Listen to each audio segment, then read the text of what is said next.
नमस्कार दोस्तों, आप सभी का स्वागत है हमारे YouTube चैनल अक्कू ज्ञान तक पर। आज इस वीडियो में बात करने वाले हैं मोस्ट इंपॉर्टेंट क्वेश्चंस कौन कौन से करंट अफेयर्स के, उसके बारे में। चलिए वीडियो शुरू करते हैं। तो हमारा पहला प्रश्न है कि भारतीय मूल के वेवल राम कलवन को किस देश के राष्ट्रपति के रूप में चुना गया है। ऑप्शन देखते हैं। ऑप्शन ए है सेशल्स, बी है म्यांमार, सी है मॉरिशस और डी है नेपाल। तो ऑप्शन इसका ये सही है, सेशल्स। चलिए, क्या इंपॉर्टेंट पॉइंट है उसको देख लेते हैं। तो भारतीय मूल के वॉवेल राम कलावन को सेशल्स राष्ट्रपति नियुक्त किया गया है। ठीक है। अब सेशल्स ने 1977 के बाद पहली बार राष्ट्रपति पद के लिए एक विपक्षी उम्मीदवार का चुनाव किया है। ठीक है। अब उन्होंने पदस्थ डैनी फॉरे को हराया। उनके अपोजिट में पदस्थ डैनी फॉरे थे। ठीक है। अब राम कालावन जो भारतीय मूल के एक पुजारी हैं, जिनके दादा गोपालगंज बिहार से आए थे। ठीक है। अब सेशल्स की राजधानी क्या है उसके बारे में देखते हैं। तो विक्टोरिया इसकी राजधानी है। यहाँ की मुद्रा है सेशल्सी रुपया। और सेशल्स महाद्वीप जो है वो अफ्रीका में स्थित है। ठीक है। चलिए बात करते हैं अगले प्रश्न की। तो अगला प्रश्न है कि हाल ही में federation of India fantasy sports के अध्यक्ष के रूप में किसे चुना गया है। Recently who has been appointed as the chairman of federation of India fantasy sport. Option देखते हैं। ऑप्शन ए है रजत सूद, बी है डॉक्टर पी.डी. वाघेला, सी है विमल जुल्का और डी है राजेश खुल्लर। ठीक है। तो इसका आंसर सी सही है, विमल जुल्का। क्या इंपॉर्टेंट पॉइंट है उसको देखते हैं। विमल जुल्का एक भारतीय प्रशासनिक सेवा IAS 1979 के बैच के मध्य प्रदेश कैडर के अधिकारी हैं। ठीक है। अब जुल्का जॉन लोफगेन से पदभार ग्रहण करेंगे। पहले लोफगेन थे, उनकी जगह पर ये आएंगे। इन्होंने 3 वर्षों के लिए FIFS के अध्यक्ष के रूप में कार्य किया हुआ है। ठीक है। अब लोफगेन एक राजनीतिक सलाहकार की भूमिका ग्रहण करेंगे और उद्योग की प्रासंगिक अंतर्राष्ट्रीय निकायों के साथ सहयोग करने पर FIFS के साथ समर्थन करेंगे। ठीक है। और अपनी नई भूमिका में जुल्का भारतीय फंतासी खेल उद्योग के संचालन मानकों और उनके मजबूत करने के लिए सभी हितधारकों के साथ मिलकर काम करेंगे। ठीक है। चलिए बात करते हैं अगले प्रश्न की। तो अगला प्रश्न है अमेरिकी सुप्रीम कोर्ट का जज निम्न में से किसे नियुक्त किया गया है। ऑप्शन देखते हैं। ऑप्शन ए है एमी कोनी बैरेट, बी है प्रमिला जयपाल, सी है कमला हैरिस, डी है सारा पालिन। तो ऑप्शन इसका ये सही है कि एमी कोनी बैरेट को अमेरिका सुप्रीम कोर्ट का जज नियुक्त किया गया है। क्या इंपॉर्टेंट पॉइंट है उसको देख लेते हैं। तो अमेरिका में आम चुनाव से एक सप्ताह पहले 27 अक्टूबर 2020 को जज एमी कोनी बैरेट को अमेरिका सुप्रीम कोर्ट का न्यायाधीश के रूप में शपथ ली है। ठीक है। अब न्यायाधीश बैरेट ने राष्ट्रपति ट्रंप की मौजूदगी में व्हाइट हाउस में शपथ ली और सुप्रीम कोर्ट के जस्टिस क्लेरेंस थॉमस ने उन्हें शपथ दिलाई है। ठीक है। अब सीनेट के अनुसार एमी कोनी के पक्ष में 52 वोट और विरोध में 48 वोट पड़े हुए। व्हाइट हाउस ने ट्वीट किया कि एमी कोनी बैरेट सर्वोच्च न्यायालय के 115वें एसोसिएट जस्टिस होंगे। ठीक है। चलिए अब बात करते हैं अगले प्रश्न की। तो अगला प्रश्न है किस इलेक्ट्रॉनिक्स समूह ने फोर्ब्स द्वारा प्रकाशित विश्व के सर्वश्रेष्ठ नियोक्ता 2020 की सूची में सबसे ऊपर है। ऑप्शन देख लेते हैं। ऑप्शन ए है अमेजॉन, बी है IBM, सी है माइक्रोसॉफ्ट और डी है सैमसंग। तो ऑप्शन इसका डी सही है, सैमसंग। क्या इंपॉर्टेंट पॉइंट है उसको देख लेते हैं। तो दक्षिण कोरिया स्थित इलेक्ट्रॉनिक्स समूह सैमसंग इलेक्ट्रॉनिक्स ने फोर्ब्स द्वारा प्रकाशित विश्व के सर्वश्रेष्ठ नियोक्ता 2020 की सूची में शीर्ष स्थान पर है। ठीक है।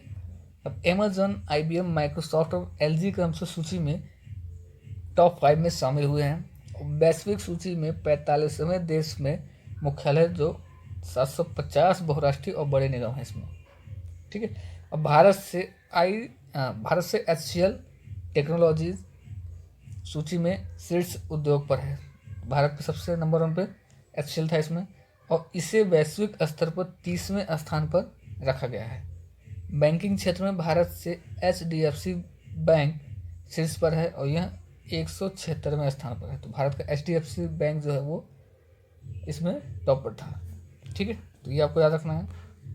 चलिए बात करते हैं अगले प्रश्न की। अगला प्रश्न है ऑडियो विजुअल हेरिटेज विश्व दिवस कब मनाया जाता है?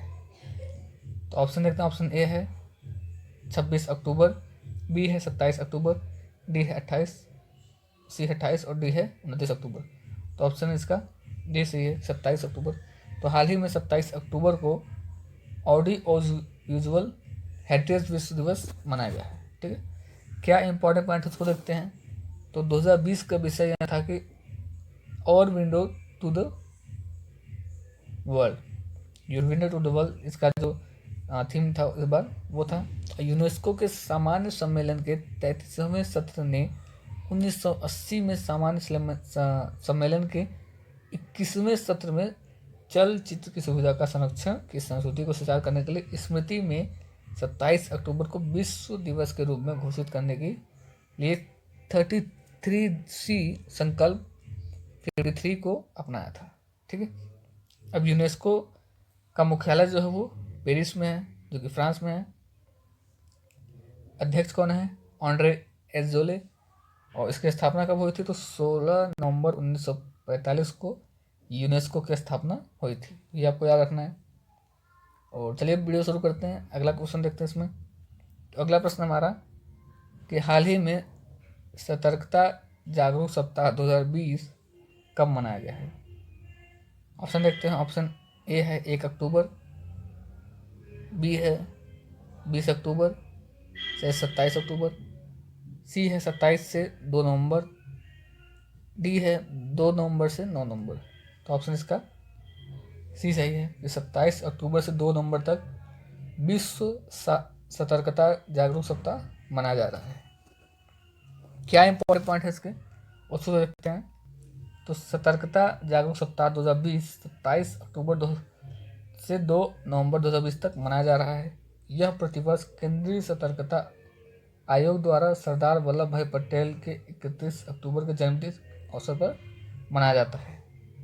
2020 का जो इस पर विषय था, इसमें विजिलेंट इंडिया, प्रोस्पेरस इंडिया यानी सतर्क भारत और समृद्ध भारत के बात की गई है।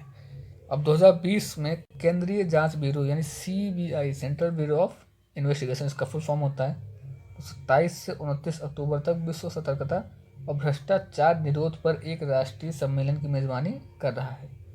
अब PM मोदी इसको संबोधित करेंगे। ठीक है, अब केंद्रीय सतर्कता आयुक्त जो है कौन है यहाँ पे?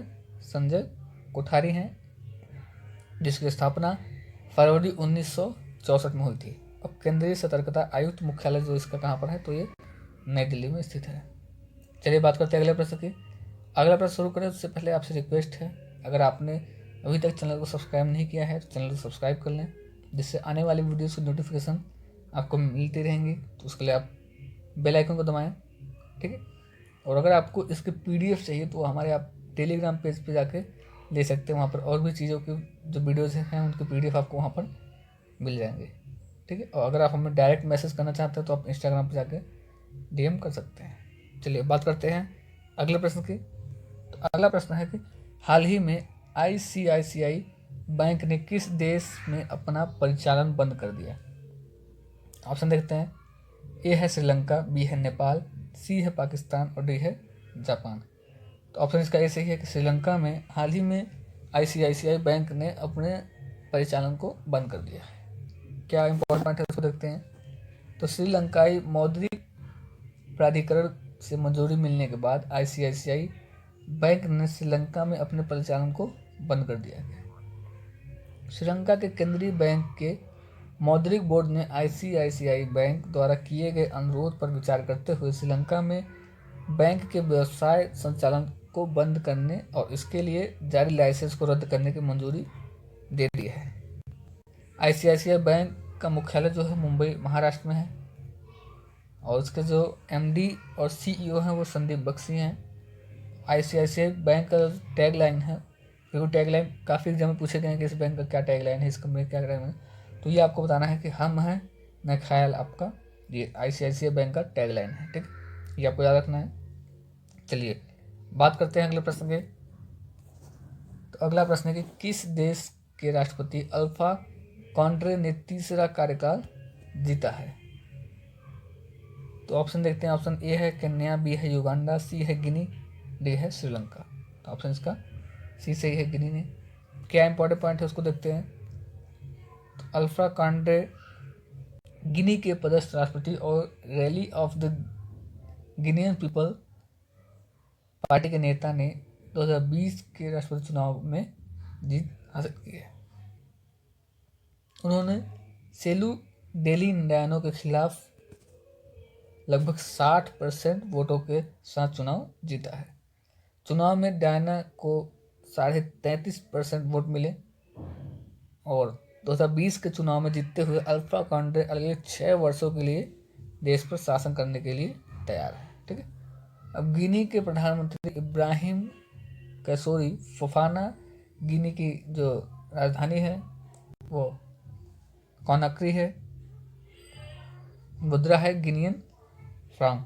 ठीक है। चलिए अब बात करते हैं अगले प्रश्न की। तो अगला प्रश्न है केंद्रीय सड़क और राजमार्ग मंत्री जो नीतीश गडकरी ने वीडियो कॉन्फ्रेंसिंग के माध्यम से किस राज्य में 9 राष्ट्रीय राजमार्ग परियोजनाओं के लिए आधारशिला रखी है? अब चलिए ऑप्शन देख लेते हैं इसका।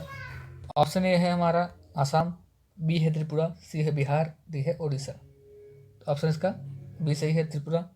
क्या इंपॉर्टेंट पॉइंट है इसके वो देखते हैं।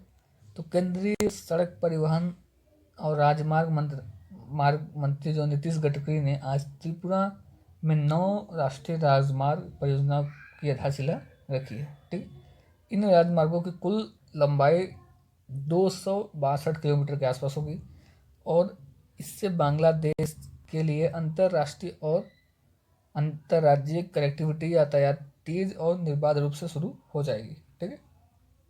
चलिए अब बात करते हैं अगले आखिरी प्रश्न की। तो अगला प्रश्न है कि हाल ही में किस केंद्रीय मंत्री ने प्रबंधन सूचना प्रणाली में नक्शे और पट्टे की योजना जैसे विरासत चित्र को एकीकृत करने और अपनी भौगोलिक सूचना प्रणाली को सक्षम बनाने के लिए ई धरती जियो पोर्टल को लॉन्च किया है?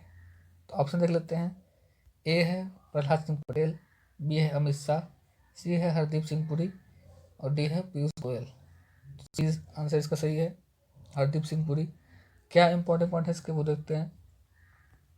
तो हरदीप सिंह पुरी ने प्रबंधन सूचना प्रणाली में नक्शे और पट्टे की योजना जैसे विरासत चित्रों को एकीकृत करने और इसकी भौगोलिक सूचना प्रणाली GIS को बनाने के लिए ई धरती जियो पोर्टल को लॉन्च किया है। आवास और शहरी मामलों में नागरिक उड्डयन मंत्री जो हरदीप सिंह पुरी हैं, ये हरदीप सिंह पुरी का निर्वाचन क्षेत्र जो है वो अमृतसर है। ठीक है, ये आपको याद रखना है। तो यह हमारे आज के जो करंट अफेयर्स के इंपॉर्टेंट क्वेश्चन हैं उसके बारे में डिस्कस किया। चलिए बात करते हैं जो हमने लास्ट टाइम वीडियो में पूछा था क्वेश्चन, उसका क्या आंसर है। तो क्वेश्चन था हमारा कि हाल ही में किस कंपनी ने दुनिया का पहला रोल करने योग्य टीवी लॉन्च किया है? तो LG ने लॉन्च किया है ये कि एक ऐसी टीवी लॉन्च किया जो मतलब वो रोल हो सकती है। ठीक है, उसको हम फोल्ड कर सकते हैं। अब आज का क्वेश्चन ऑफ द डे क्या है कि हाल ही में किस राज्य की बुम लॉ में जोगिंदर वार मेमोरियल का उद्घाटन किया गया? ऑप्शन देखते हैं। ऑप्शन ए है छत्तीसगढ़, बी है केरल, डी है अरुणाचल प्रदेश, सी है अरुणाचल प्रदेश, डी है बिहार। तो ये 4 ऑप्शन आपको दिए हुए हैं। इसका आंसर आपको कमेंट में करके बताना है इसका क्या आंसर सही आंसर है। ठीक है, उसको हम अगले वीडियो में डिस्कस करेंगे। तो आज इतना ही, मिलते हैं आपसे अगले वीडियो में। Thanks for watching.